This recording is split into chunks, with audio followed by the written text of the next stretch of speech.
Chapter 12, we get advice from Poodle. We were pretty miserable that night. We camped out in the woods 100 yards from the main road, in a marshy clearing that locals had obviously been using for parties. The ground was littered with flattened soda cans and fast food wrappers. We'd taken some food and blankets from Auntie M's, but we didn't dare light a fire to dry our damp clothes. The Furies and Medusa had provided enough excitement for one day. We didn't want to attract anything else. We decided to sleep in shifts. I volunteered to take first watch. Annabeth curled up on the blankets and was snoring as soon as her head hit the ground. Grover fluttered with his flying shoes to the lowest bough of a tree, put his back to the trunk, and stared at the night sky.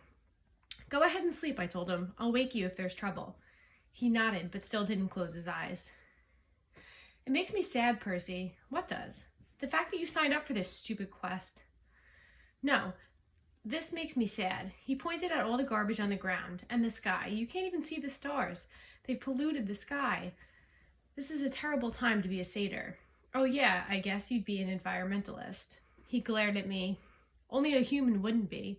Your species is clogging up the world so fast." Never mind. It's useless to lecture a human at the rate things are going. I'll never find a Pan." "Pam? Like the cooking spray?" "Pan," he cried indignantly. P-A-N, the great god Pan. What do you think I want a searcher's license for? A strange breeze rustled through the clearing, temporarily overpowering the stink of trash and muck. It brought the smell of berries and wildflowers and clean rainwater. Things that might have once been in these woods. Suddenly, I was nostalgic for something I'd never known. "Tell me about the search," I said. Grover looked at me cautiously, as if he were afraid I was just making fun. "The god of the wild places disappeared 2,000 years ago," he told me. "A sailor cut off the coast of Ephesos, heard a mysterious voice crying out from the shore. Tell them that the great god Pan has died. When humans heard the news, they believed it. They've been pillaging Pan's kingdom ever since. But for the satyrs, Pan was our lord and master. He protected us and the wild places of the earth. We refuse to believe that he died. In every generation, the bravest satyrs pledge their lives to find a Pan. They search the earth, exploring all the wildest places, hoping to find where he's hiding and wake him from his sleep." "And you want to be a searcher?" "It's my life's dream," he said. "My father was a searcher, and my Uncle Ferdinand, the statue you saw back there." "Oh, right, sorry." Grover shook his head. "Uncle Ferdinand knew the risks. So did my dad. But I'll succeed. I'll be the first searcher to return alive." "Hang on. The first?" Grover took his reed pipes out of his pocket. "No searcher has ever come back. Once they set out, they disappear. They're never seen alive again." "Not once in 2,000 years?" "No." "And your dad? You have no idea what happened to him?" "None." "But you still want to go?" I said, amazed. "I mean, you really think you'll be the one to find Pan?" "I have to believe that, Percy. Every searcher does. It's the only thing that keeps us from despair when we look at what humans have done to the world. I have to believe Pan can still be awakened." I stared at the orange haze of the sky and tried to understand how Grover could pursue a dream that seemed so hopeless. Then again, was I any better? "How are we going to get into the underworld?" I asked him. "I mean, what chance do we have against a god?" "I don't know," he admitted. "But back at Medusa's, when you were searching for her office," Annabeth was telling me. "Oh, I forgot. Annabeth will have a plan all figured out. Don't be so hard on her, Percy. She's had a tough life, but she's a good person. After all, she forgave me." His voice faltered. "What do you mean?" I asked. "Forgave you for what?" Suddenly, Grover seemed very interested in playing notes on his pipes. "Wait a minute," I said. "Your first keeper job was 5 years ago? Annabeth has been at camp 5 years? She wasn't, your first assignment that went wrong?"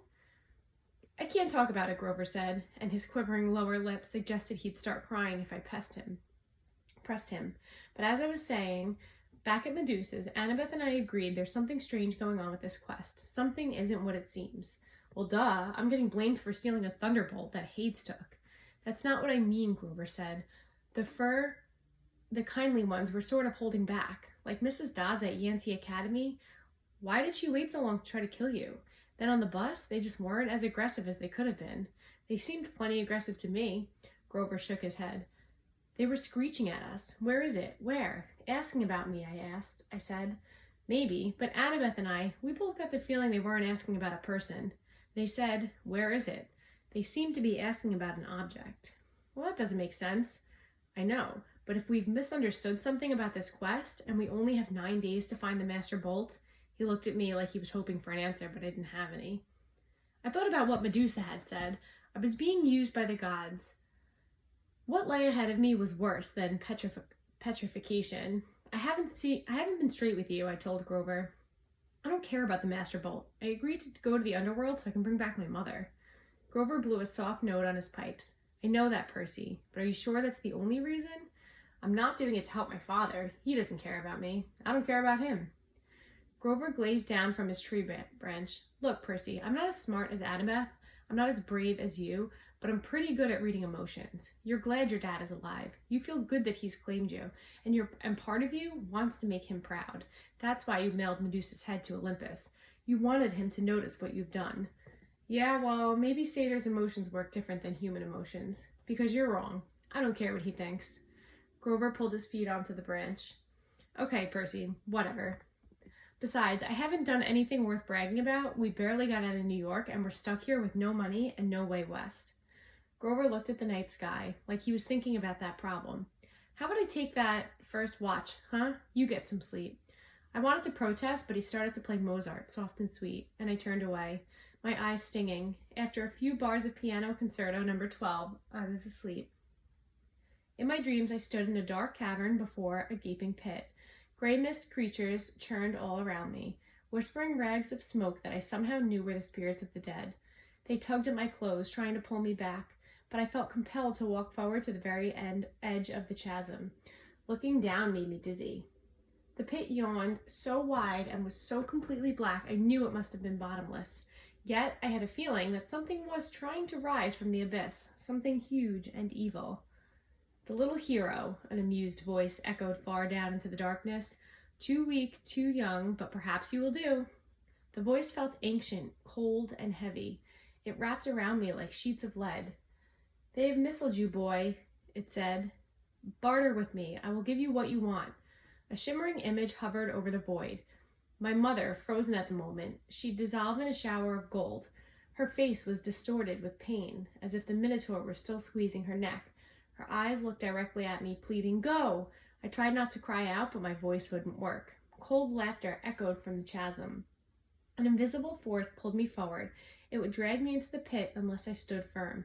Help me rise, boy, the voice became hungrier. Bring me the bolt. Strike a blow against the treacherous gods. The spirit of the dead whispered around me. No, wake. The image of my mother began to fade. The thing in the pit tightened its unseen grip around me. I realized it wasn't interested in pulling me in. It was using me to pull itself out. Good, it murmured. Good. Wake, the dead whispered. Wake. Someone was shaking me. My eyes opened, and it was daylight. Well, Annabeth said, the zombie lives. I was trembling from the dream. I could still feel the grip of the chasm monster around my chest. How long was I asleep? Long enough for me to cook breakfast. Annabeth tossed me a bag of nacho-flavored corn chips from Auntie M's snack bar, and Grover went exploring. Look, he found a friend. My eyes had trouble focusing. Grover was sitting cross-legged on a blanket with something fuzzy in his lap, a dirty, unnaturally pink stuffed animal. No, it wasn't a stuffed animal. It was a pink poodle. The poodle yapped at me suspiciously. Grover said, "No, he's not." I blinked. "Are you talking to that thing?" The poodle growled. "This thing," Grover warned, "is our ticket west. Be nice to him." You could talk to animals? Grover ignored the question. "Percy, meet Gladiola. Gladiola, Percy." I stared at Annabeth, figuring she'd crack up at this practical joke they were playing on me, but she looked deadly serious. "I'm not saying hello to a pink poodle," I said. "Forget it." "Percy," Annabeth said. I said hello to the poodle. You say hello to the poodle. The poodle growled. I said hello to the poodle.